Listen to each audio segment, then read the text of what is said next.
Welcome to Sleepy Stories, where we sleep to relaxing stories.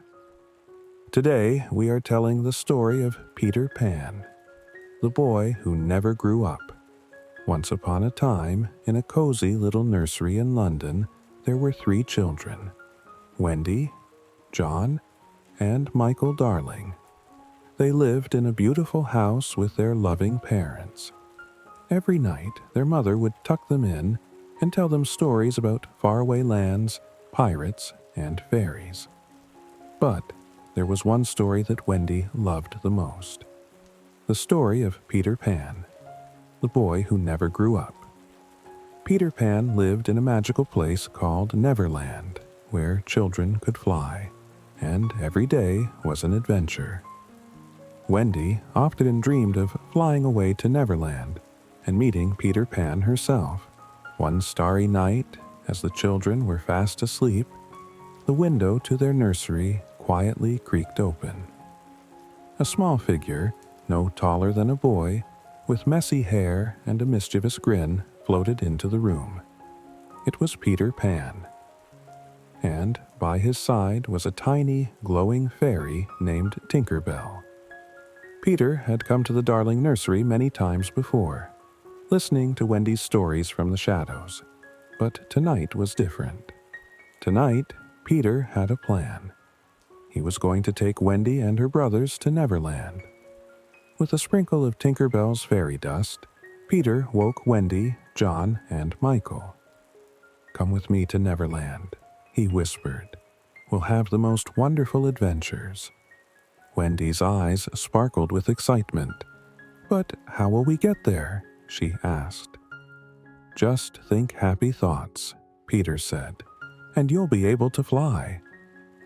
So the children closed their eyes and thought of the happiest things they could imagine: flying kites, eating ice cream, and playing in the park.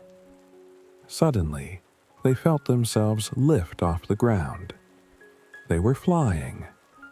Out the window they went, soaring high above the rooftops of London, guided by the light of the second star to the right. They flew through the night, with Peter leading the way, and Tinker Bell lighting up the sky like a tiny star. After what felt like only moments, they arrived in Neverland. It was just as Wendy had imagined. Lush forests, sparkling lagoons, and a sky that was always bright with the colors of dawn. Wendy quickly became like a mother to the lost boys, telling them stories and mending their clothes. But not all was peaceful in Neverland. The island was also home to a band of fierce pirates, led by the notorious Captain Hook. Hook was a tall man with a hook for a hand, which he had lost in a battle with Peter Pan. He had been plotting revenge ever since. One day, as Peter and the children were playing by the lagoon, they heard the ominous sound of ticking. It was the crocodile that had eaten Hook's hand, and it was after more. Captain Hook was close behind, spying on Peter Pan, waiting for the right moment to strike. Wendy quickly became like a mother to the lost boys, telling them stories and mending their clothes. But not all was peaceful in Neverland. The island was also home to a band of fierce pirates, led by the notorious Captain Hook. Hook was a tall man with a hook for a hand, which he had lost in a battle with Peter Pan. He had been plotting revenge ever since. One day, as Peter and the children were playing by the lagoon, they heard the ominous sound of ticking.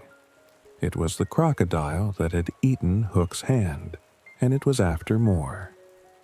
Captain Hook was close behind, spying on Peter Pan, waiting for the right moment to strike.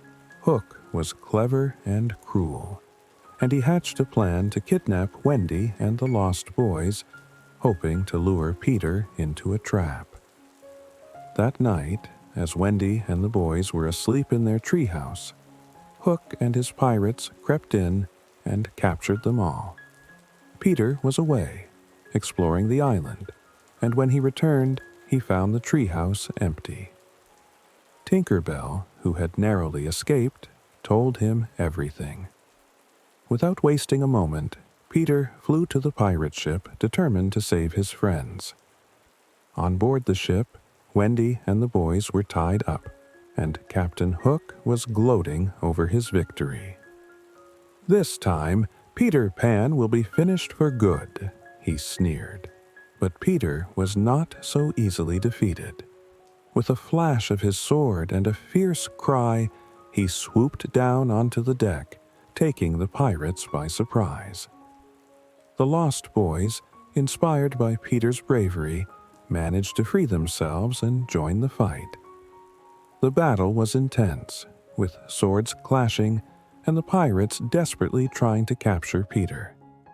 But Peter was too quick, too nimble, darting in and out of their reach like a shadow. Captain Hook, seeing his men being defeated, decided to take matters into his own hands. He faced Peter with a wicked grin, his hook gleaming in the moonlight. "You've been a thorn in my side for far too long, Pan," Hook growled. Peter just smiled. "You're no match for me, Hook." The two clashed in a furious duel, their swords ringing out with each strike. But Peter was light on his feet, and he quickly outmaneuvered the older, heavier pirate. With a final, clever move, Peter disarmed Hook, sending his sword flying into the sea. Defeated and humiliated, Hook stumbled back. But before he could recover, the ticking sound returned. The crocodile was near. Terrified, Hook lost his balance and fell overboard, splashing into the water. The crocodile, delighted to see its old foe, eagerly followed him. The pirates, seeing their captain's fate, quickly fled the ship, leaving it to Peter, Wendy, and the Lost Boys. They had won. Peter steered the ship back to shore, where they celebrated their victory. But as the night wore on, Wendy began to think of home. She loved Neverland, but she missed her parents and her cozy bed. Peter, seeing the longing in her eyes, knew what she was thinking. "You can go back, Wendy," he said softly, "but Neverland will always be here, waiting for you." Wendy smiled, her heart full of mixed emotions. She hugged Peter tightly. "I'll never forget you," she whispered, and so, with a heavy heart, Peter sprinkled them with fairy dust once more, and they flew back to London. As they landed in the nursery, they saw that nothing had changed. It was as if they had never left. But in their hearts, they knew they had experienced something magical. Wendy, John, and Michael returned to their normal lives, but they kept the memories of Neverland close. Every now and then, Wendy would look out her window, hoping to catch a glimpse of Peter Pan flying by.